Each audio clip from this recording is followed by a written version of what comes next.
Hi everyone, and welcome to my channel, or welcome back to my channel.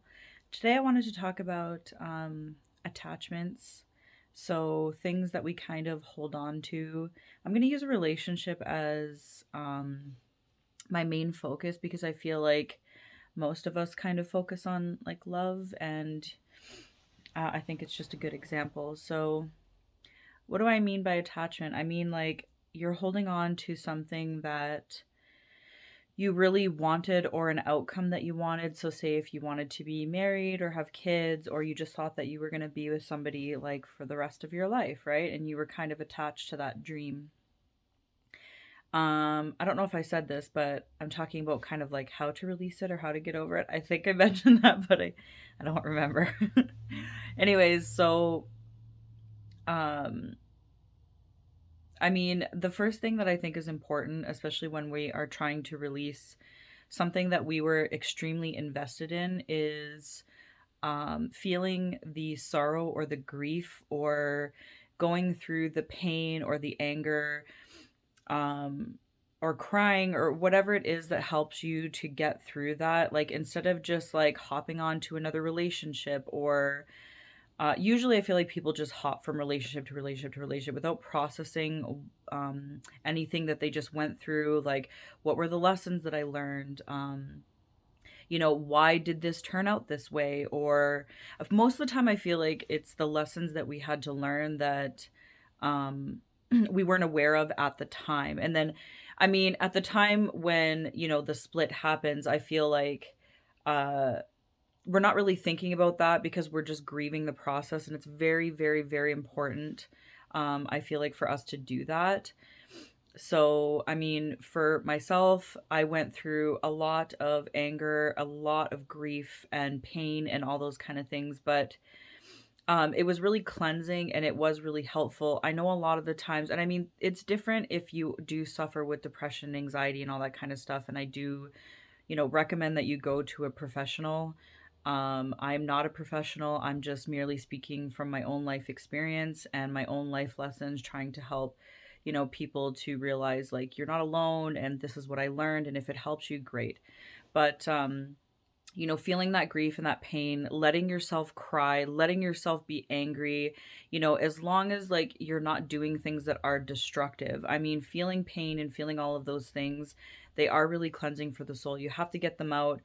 They need to have an outlet. So sometimes I would get so angry that I would take the handle off of my broom and I would beat my bed, until I literally just fell to my knees kind of crying. And, you know, yes, that was very extreme, but what I really wanted to do was just destroy my whole apartment and destroy, like literally just seek and destroy was my objective.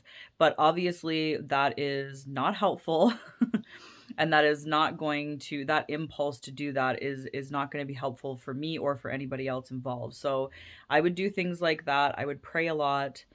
I would cry a lot. I would do all of those things. And then once those things started to get out of my system, then I started to realize what the lesson really was and how much I was invested in something, not realizing that the lesson that I was supposed to learn was the reason why I was with this person in the first place. It had nothing to do with being with somebody forever or, um, or having, like the cookie cutter life of being married and having kids, that thing that we're told ever since we're younger. And not to say that those things are not great, they absolutely are. But I feel like sometimes we get too attached to that and then we forget like that we're supposed to be here to learn and have experiences. And there is a reason that we're having the experience, but we have to kind of learn it and figure it out for ourselves. So I feel like that is one of the best ways to let go of attachments, is to feel the pain, feel the anger, cry, and all those kind of things. Just process things appropriately and kind of talk to yourself and mother yourself or father yourself if you're a man or a woman or whatever you identify as. Um, Talk to yourself, like it's like talking yourself off the ledge basically. So when I would have this anger, I would search for the reason why I had the anger. So who was I really angry at? Like, was I angry at that person or was I really angry at myself? For maybe seeing the red flags or seeing the signs and not listening to them and not realizing that, the detrimental effects that it would have on me from not listening to them. Or am I just straight up just mad at that person? So it's like asking these kind of questions, and then really just being truthful and honest with yourself about where it's coming from and why. And you'll start to slowly, understand, um, and start to feel better about, I guess, what had happened and what you were supposed to learn and all those type of things. And from that comes growth, which is absolutely fantastic. But the process is not easy. And we'll just say it's not easy. It's really not easy. So if you are doing it, I'm sending you lots of hugs because it is difficult, right? Growth is very difficult. The second thing I think that helps once you kind of get through the first process, the next thing that I feel like helps is, being inspired, I guess, by what had happened, what you learned, what you can do with that information that you learned.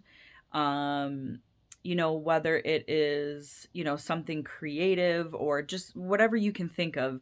It's just kind of being inspired by, the awe of life, like looking back and thinking about all the experiences, I guess, that have happened, and just understanding, like, there is a sense of like innocence and wonder to life that you can experience that is actually wonderful, but it's not always going to be wonderful. Like I said, there's going to be, some painful things, some wonderful things, but it's all the experience of life, and it all is for growth, and it can lead to a lot of, really creative and wonderful things that you can do. It can actually inspire you, like your pain, your anger, all those type of things.